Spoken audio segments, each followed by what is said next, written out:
प्रधानमंत्री नरेंद्र मोदी ने video conferencing के जरिए देहरादून से दिल्ली के बीच चलने वाली वंदे भारत एक्सप्रेस ट्रेन को हरी झंडी दिखाकर रवाना किया। इस अवसर पर देहरादून में सीएम धामी और रेल मंत्री अश्विनी वैष्णव और प्रशासनिक अधिकारी समेत तमाम आमजन मौजूद रहे।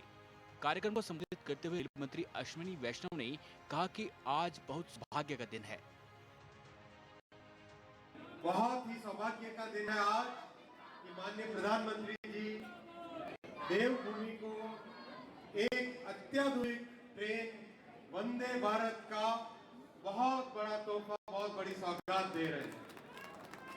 साथियों, इस पवित्र भूमि के लिए आप सोचिए, आज से 10 साल पहले जब रेलवे के विकास की बात आती थी केंद्र सरकार की तरफ से, आज से 10 साल पहले मिलता था मात्र 187 करोड़ रुपीस। माननीय मोदी जी ने 2014 में देश की जिम्मेदारी संभालते ही तुरंत उत्तराखंड के लिए फंड्स की व्यवस्था की, रेलवे की 2000 करोड़, 3000 करोड़, 4000 करोड़, और इस साल कितना दिया है मोदी जी ने? 5000 करोड़, 5000 करोड़। साथियों, ये होता है काम करने का प्रधानमंत्री जी का जज्बा और उत्तराखंड के लिए कमिटमेंट। सीएम धामी ने भी वंदे भारत ट्रेन की सौगात देने पर पीएम मोदी का आभार जताया। उन्होंने कहा कि आज देवभूमि के लिए ऐतिहासिक दिन है। वंदे भारत बदलते भारत की एक तस्वीर है। वंदे भारत एक्सप्रेस के देहरादून से दिल्ली शुरू होने पर आदरणीय प्रधानमंत्री जी का बहुत मैं धन्यवाद करता हूं उत्तराखंड की देवतुल्य जनता की ओर से कि उनके 2014 में उनके प्रधानमंत्री बनने के बाद से लेकर अब तक अनेक सौगात थे। अभी उन्होंने अपने संबोधन में 9 रत्न जो उत्तराखंड को प्राप्त हुए हैं उन सभी के बारे में विशेष रूप से उन्होंने हम सबको बताया। तो निश्चित रूप से उनके प्रधानमंत्री बनने के बाद जो काम हम सोचते भी नहीं थे, जो मुमकिन नहीं थे, वो सारे के सारे मुमकिन हो रहे हैं। और आज वंदे भारत एक्सप्रेस के चालू होने से जहां उत्तराखंड के लोगों को बहुत आसानी होने वाली है, यात्रा और उनका सफ़र आसान होने वाला है, वहीं देश विदेश से आने वाले जो श्रद्धालु हैं, तीर्थयात्री हैं, पर्यटक हैं, उन सबको भी चार धाम आने में, उत्तराखंड आने में बहुत आसानी होने वाली है। मैं इसके लिए प्रधानमंत्री जी का और हमारे रेल मंत्री का धन्यवाद करता हूँ। एक नया अध्याय जुड़ गया है। मोदी जी के नेतृत्व में एक नया इतिहास उत्तराखंड में फिर लिख दिया गया है। जो वंदे भारत एक्सप्रेस विभिन्न राज्यों से चल रही है, विभिन्न स्थानों से और शहरों से चल रही है, उसमें उन अग्रणी राज्यों में उत्तराखंड भी है। सारे उत्तराखंड वालों का आभास हो गया है। हमको उम्मीद नहीं थी कि इतनी जल्दी ये प्रारंभ हो जाएगा इसकी स्वीकृति के बाद से। इसीलिए मैंने कहा कि नया अध्याय और नया इतिहास जुड़ गया कि तत्काल प्रभाव से जो कहा था वो कर दिया गया है। और आज सारी दुनिया ने देखा है कि उत्तराखंड आज वंदे भारत एक्सप्रेस से जुड़ चुका है। एक बहुत बड़ा सपना आज हमारा पूरा हुआ है। वंदे मातरम की डिमांड यहाँ की जनता बहुत दिनों से कर रही थी। देहरादून इस प्रदेश की राजधानी है। चाहे मसूरी का टूरिस्ट हो, चाहे चारधाम यात्रा का टूरिस्ट हो, देहरादून होकर जाता है। जहाँ इससे टूरिज्म को बढ़ावा मिलेगा, वहीं यहाँ के स्थानीय व्यापारी जो अपना अधिकतर सामान दिल्ली से लाते हैं, सुबह यहाँ से जाएंगे और दिल्ली से सामान लेकर आएंगे, उनको भी लाभ मिलेगा। मैं इसके लिए एक बार दिल की गहराइयों से माननीय प्रधानमंत्री जी का, वैष्णव जी का, माननीय मुख्यमंत्री जी का वंदे भारत को हरी झंडी दिखाने से पहले पीएम मोदी ने कहा कि दिल्ली और देहरादून के बीच चलने वाली वंदे भारत एक्सप्रेस ट्रेन देश की राजधानी को और तेज गति से जोड़ेगी। मेरा विश्वास है कि देवभूमि आने वाले समय में पूरे विश्व की आध्यात्मिक चेतना के आकर्षण का केंद्र बनेगी। वहीं यात्री भी इस सौगात से गदगद नजर आए। हाँ, उत्तराखंड को सौगात तो मिली है, बट जो मेरी जनरेशन के बच्चे हैं उन लोगों को लगता है कि ट्रेन में ट्रैवल करना is not a new thing. तो वंदे भारत को देख के लगता है कि हाँ भाई, एकदम एरोप्लेन वाली फील आ रही है, आपको फ्लाइट वाली फील आती है। तो वो काफ़ी फैसिनेटिंग है और माई जनरेशन है। I love Vande Bharat. मैं ऑलरेडी वैसे 5 से 6 जितनी भी इनॉग्रल जर्नी हुई है मैंने करी है कवर। ठीक है, और ये बहुत खुशी की बात है हमारी उत्तराखंड के लिए, पहली वंदे भारत आ रही है आज, और ये लोगों के लिए काफ़ी रहेगा, अच्छा रहेगा। मतलब जिन्होंने ट्रैवल करना है, उत्तराखंड आना है, आपको पता है देहरादून काफ़ी लोग आते हैं, मसूरी जाते हैं घूमने के लिए, तो उनके लिए काफ़ी ईजी हो जाएगा दिल्ली से यहाँ पर आने के लिए। और ये वंदे भारत मतलब कह सकते हैं काफ़ी अच्छी वंदे भारत है। इसमें आपको मतलब स्पीड एक्सेलरेशन अगर मैं बात करूँ तो 52 सेकेंड्स में ये 0 to 100 अचीव कर सकती है। बता दें कि वंदे भारत ट्रेन का आगामी 28 मई से सुचारू रूप से संचालन होगा और इसके बाद लोगों को अब ऋषिकेश से कर्णप्रयाग रेल लाइन की सौगात का इंतजार है, जिससे गढ़वाल तक रेल की पहुंच पैदा हो जाएगी। देहरादून से HN 24/7 के लिए अस्करी जाफरी की रिपोर्ट।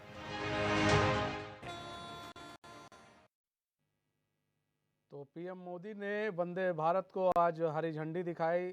सीएम धामी और रेल मंत्री मौजूद रहे इस दौरान, और एक बड़ी सौगात पीएम मोदी ने दी है वंदे भारत के रूप में उत्तराखंड वासियों को। अब देहरादून से दिल्ली का जो सफ़र है वो 4.5 घंटे के लगभग पूरा कर लिया जाएगा वंदे भारत के ज़रिए। तो इससे जो सत्ता पक्ष है, कई नेता हैं, उनका ये भी कहना है कि इससे जो है टूरिज़्म को बढ़ावा मिलेगा। और दिल्ली से जो देहरादून आने वाले लोग हैं, अब वो अगर कभी कभार लोग आलस में नहीं आते थे कि टाइम लगेगा, लेकिन अब वंदे भारत ट्रेन है तो लोग आना जाना लोगों के लिए सुगम हो जाएगा, यात्री और आना शुरू करेंगे, इससे काफ़ी सुगमता बढ़ेगी और टूरिज़्म में जो है वो बढ़ेगा। तो अब काफ़ी उत्साहित नज़र आए उत्तराखंड के लोग भी जो उस वक्त मौजूद थे, जो आज ऐतिहासिक पल के साक्षी बने, जो वहाँ मौजूद थे, जो वो भी काफ़ी उत्साहित नज़र आए। बीजेपी प्रवक्ता हमारे साथ जुड़ चुके हैं, विपिन कैंथुला। विपिन कैंथुला जी, स्वागत है चैनल में आपका। विपिन कैंथुला जी, देखिए आज जो वंदे भारत की सौगात मिली है उत्तराखंड वासियों को, पहली बात तो बहुत बहुत बधाई हो। और दूसरी चीज़ ये कि किस तरह से देख रहे हैं आप लोग, और क्या सौगात दी जा सकती है अगर रेल की बात करें? अभी और भी बहुत चीज़ें हैं रेल को लेकर कि भाई और भी गाड़ियाँ होनी चाहिए। कार्ड गोदाम कहा जा रहा है कि कार्ड गोदाम भी जोड़ा जाए, अगर वंदे भारत को कार्ड गोदाम से भी तो ज़्यादा बेहतर रहेगा, ऐसा विपक्ष मांग कर रहा है।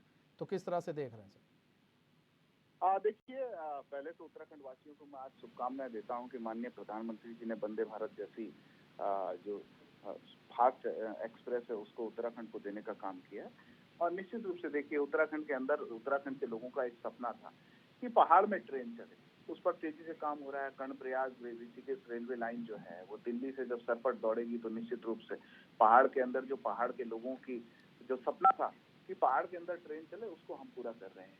और आने वाले समय पर टनकपुर से बागेश्वर रेल लाइन के जो सर्वे हैं उस पर हमारा काम पूरा हो गया है, उस पर सर्वे का काम चल रहा है। यहाँ से बद्रीनाथ गंगोत्री, डोईवाला से बद्रीनाथ गंगोत्री जो रेल लाइन है उस पर काम चल रहा है, उस पर सर्वे का काम चल रहा है। तो निश्चित रूप से देखिए, हमने 2017 की याद में आपको दिलाऊं, जब परेड ग्राउंड में प्रधानमंत्री मोदी जी ने कहा था कि इस राज्य को बनाने का काम उत्तराखंड में भारतीय जनता पार्टी के अटल बिहारी वाजपेयी की सरकार ने किया है और हम इसे संवारने का काम करेंगे। तो मैं आज कह सकता हूं कि उत्तराखंड को आज संवारने का काम भारतीय जनता पार्टी कर रही है, डबल इंजन की सरकार कर रही है। आज उत्तराखंड रोज नए विकास के नए आयामों को स्थापित कर रहा है। आज उत्तराखंड रोज नित्य विकास की ओर बढ़ रहा है। ऑल वेदर सड़कें देख लीजिए। आज मैं आपको बता दूं कि आपको पता भी होगा कि दिल्ली से और देहरादून के लिए जो एक्सप्रेसवे बन रहा है सड़क का, वो भी 2 घंटे में दिल्ली आप पहुंचेंगे। तो ऐसे तमाम परियोजनाएं उत्तराखंड के लिए चल रही हैं आज की। निश्चित रूप से मैं कह सकता हूं कि उत्तराखंड की जो हमारा जो लक्ष्य है कि 2025 में उत्तराखंड देश के अग्रणी राज्यों में शामिल होगा, तो हम इस ओर अग्रसर है। लेकिन विपक्ष तो कई सवाल उठा रहे हैं विपिन जी। विपक्ष का कहना है कि एक ठीक है वंदे भारत ट्रेन मिली है, लेकिन और भी जो कई काम हैं वो किए नहीं जा रहे हैं और इसको लेकर बस हो हल्ला किया जा रहा है। देखिए, मैं तो ये कहता हूं कि विपक्ष के जितने नेता हैं वो टीन का चश्मा पहन के चलते हैं, वो आंखों में टीन का चश्मा लगा लेते हैं। मुझको लगता है कि जो विपक्ष के तमाम नेता हैं, जब वो पिथौरागढ़ से आज से जब उनकी सरकार थी 2017 में, उससे पहले जब उनकी सरकार रही है, तब वो तब का आकलन कर रहे कि पिथौरागढ़ से देहरादून कितने दिन लगता था हल्द्वानी से देहरादून आने में, लगभग पूरा दिन लग जाता था। आज 6 घंटे में हल्द्वानी से देहरादून पहुंच जाते हैं। मैं आपको याद दिलाऊं, आप हरिद्वार से चले जाइए, हरिद्वार से देहरादून की दूरी केवल महज 50 किलोमीटर है और इस 50 किलोमीटर को नापने के लिए लगभग 1.5 से 2 घंटा उत्तराखंड की जनता को सड़कों पर रहना पड़ता था। आज 40 मिनट में चंडी घाट से और रिश्पना पुल हम पहुंचते हैं। तो विपक्ष तो केवल अपना याद करना चाहिए विपक्ष को, जो उत्तराखंड के लिए विपक्ष ने किया क्या है। विपक्ष की सरकार रही है यहाँ पर, हमें स्पेशल औद्योगिक पैकेज मिला था उत्तराखंड को 2002 जब 2 में मुख्यमंत्री एनडी तिवारी जी बने थे, तो 2002 में उन्होंने अटल बिहारी वाजपेयी जी ने स्पेशल पैकेज मांगा था औद्योगिक, उसको समाप्त करने का काम विपक्ष ने किया, जो 2013 तक था। 2009 में उसको समाप्त कर दिया। तो विपक्ष तो केवल और केवल आज विरोध के लिए विरोध कर रहा है। विपक्ष के पास कोई मुद्दे बचे नहीं है, विपक्ष के पास कोई ऐसी लीडरशिप बची नहीं है जो उत्तराखंड के अंदर अपने आप को स्थापित कर सके। आज अगर जो विपक्ष कह रहा है, विपक्ष ने अपना विजन 2022 में दिखाया ना, लेकिन उत्तराखंड की जनता को डबल इंजन का विजन पसंद आया। उत्तराखंड की जनता को डबल इंजन के जो काम थे, जो विकास के आयाम हमने स्थापित किए, जो उत्तराखंड आज नित नए आयामों को स्थापित कर रहा है, जो उत्तराखंड आज लगातार विकास की ओर अग्रसर हो रहा है। मैं आपको कह दूं कि कोरोना वैश्विक महामारी में विपक्ष को अपना आकलन करना चाहिए कि एक दून हॉस्पिटल में 1 या 2 वेंटिलेटर छोड़ करके कहीं पर भी।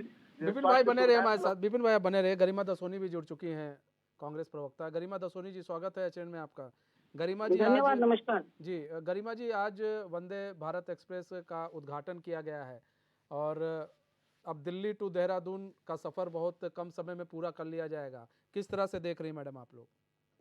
बहुत अच्छी बात है। सरकारें होती इसीलिए हैं कि वो विकास करेंगी, जनहित का कार्य करेंगी। इससे पहले कांग्रेस की सरकारों ने राजधानी एक्सप्रेस चलाई, सुपर राजधानी एक्सप्रेस चलाई, अगस्त क्रांति चलाई, दुरंतो एक्सप्रेस चलाई। तो कांग्रेस ने भी 70-75 साल में बहुत सारी ट्रेनें चलाई, बहुत सारे हवाई जहाज चलाए। तो ऐसा कुछ नहीं है कि पहली बार ये देश आजाद हुआ और पहली बार कोई ट्रेन लॉन्च हुई है। लेकिन ये बात है कि कांग्रेस ने महिमा मंडन नहीं किया, क्योंकि सरकारों का काम ही इसीलिए होता है। सरकार और किस लिए आती है पावर में? जनता का भला करेंगी या जनता की सुविधाएं बढ़ाएंगी, इसीलिए तो सरकारें होती हैं। लेकिन हर चीज का गीत गाना, ढोल बजाना कांग्रेस को नहीं आया, यही एक कमी कांग्रेस में रह गई। विपिन कैंथुला जी, भाई आप लोग गीत गा रहे हैं, ज्यादा काम कम कर रहे हैं, गीत ज्यादा गा रहे हैं, और ठीक है कांग्रेस ने भी किया है, कई सारी ट्रेनें लेकर आई है, कांग्रेस का कहना है। नहीं, मैं देखिए, कांग्रेस ने जो किया जनता ने उनको दिखाया, कांग्रेस ने जो काम किए उसका आकलन जनता ने उनको दिखा दिया। भारतीय जनता पार्टी ने जो काम किए उसका आकलन 2022 में उत्तराखंड की जनता ने हमें दिखाया। मेरा ये कहना है कि 2002 में जब राज्य बना था, 2000 में राज्य बना था, 2002 में कांग्रेस की सरकार आई थी, उसके बाद से लेकर के अब तक, जब से चुनी हुई सरकारें हैं तब से लेकर के अब तक जो विकास के काम पिछले 5 वर्षों में स्थापित डबल इंजन की सरकार ने स्थापित किए हैं, जो आयाम आज विकास के नया आयाम उत्तराखंड छू रहा है, उसको हम तेजी से बढ़ा रहे हैं। और देखिए, मैंने कहा ना कि इतना बुरा हाल चिकित्सा सुविधाओं का था कि एक दून हॉस्पिटल को छोड़कर के वेंटिलेटर कहीं नहीं थे। हम कोरोना वैश्विक महामारी में किस प्रकार से उत्तराखंड की जनता को सेवा दे पाए हैं, ये उत्तराखंड की जनता जानती है। और देखिए, कोरोना हमारे टाइम पर आया ही नहीं, तो वेंटिलेटर कहाँ से ले आते और ऑक्सीजन सिलेंडर कहाँ से ले आते? कोरोना आया ही तुम्हारे टाइम पे, तो तुम ही तो लाओगे। समय काल और परिस्थिति के हिसाब से लिया जाता है निर्णय, ऐसे थोड़ी कि एडवांस में बुकिंग कर दो। ठीक है, बहुत बहुत धन्यवाद दोनों मेहमानों का हमारे साथ जुड़ने के लिए और अपना बहुमूल्य समय देने के लिए।